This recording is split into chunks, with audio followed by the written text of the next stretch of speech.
republic डेनि सिगां Barak Cachar हांखोनि काति गराव पिस्तल खबै खरकनि मुंगोनां डाकात रंजाखा खैजाकक्टनि बिसिंतै थांनाय हर कुथुको काचारनि पुलिस सुपार नमाल माहातारनि तुइदुरमुंबाय नायमुंथाराव गुरुत्वमुं ख्लायै पेट्रल पाम्प आमसायाव मुंगोनां डाकात खरलिद रंबै मानखा मुं आब्दुल आजिज तै आब्दुल वाहाब नक बिहारा आमसायाव बरकनि थानि पिस्तल खबै मेगाजिन तै मोबाइल कीपैड तै नकल सुनाबो मानखा अबहायनो ककशाखा कक्टमा त्रिमिसकांगो याक्सो पुलिस सुपार सुब्रत सेन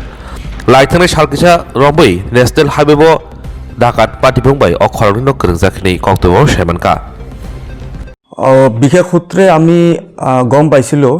যে কিছু দুষ্কৃতিকাৰীয়ে অবৈধ অস্ত্ৰ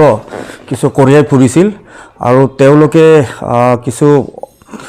অসামাজিক কাম কৰিবলৈ তেওঁলোকে প্ৰচেষ্টা চলাই আহিছিল আৰু ইয়াৰ সন্দৰ্ভত আমাৰ কাছাৰ পুলিচে এক অভিযান চলায় আৰু অভিযানকালত কাটিগড়াৰ সমীপত যি চৌৰংগী বজাৰ আছে এই চৌৰংগী বজাৰৰ ওচৰত এক পেট্ৰল পাম্প আছে আৰু পেট্ৰল পাম্পৰ নিকটৱৰ্তী এলেকাত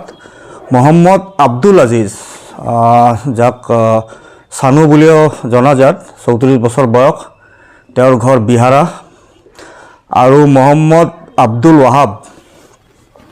তেওঁৰ ঘৰ বুৰুঙ্গা পিএছ কালাইন এলোকক দুয়োকে আটক কৰা হয় আৰু তেওঁলোকৰ পজিশনৰ পৰা এটা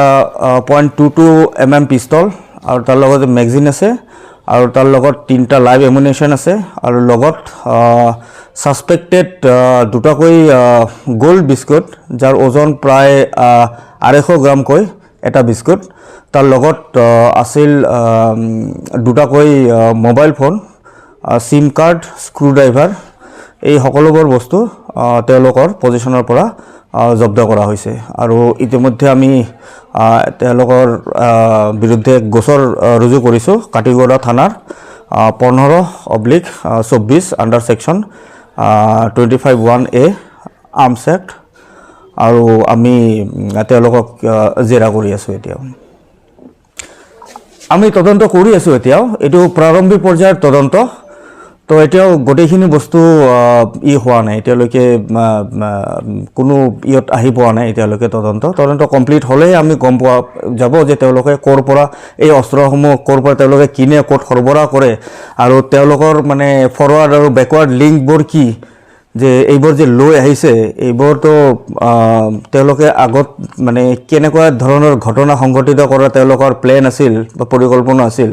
এইটো আমাৰ গোটেইখিনি বস্তু যেতিয়া আমি ইনভেষ্টিগেট কৰিম তাৰ পিছতহে আমি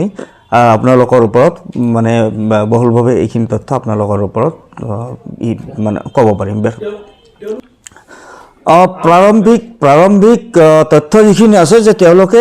এই অস্ত্ৰখিনি কঢ়িয়াই আনিছিলে কঢ়িয়াই আনি তেওঁলোকে কিছু ঘটনা তেওঁলোকে কৰাৰ কাৰণে প্ৰচেষ্টা কৰি আছিল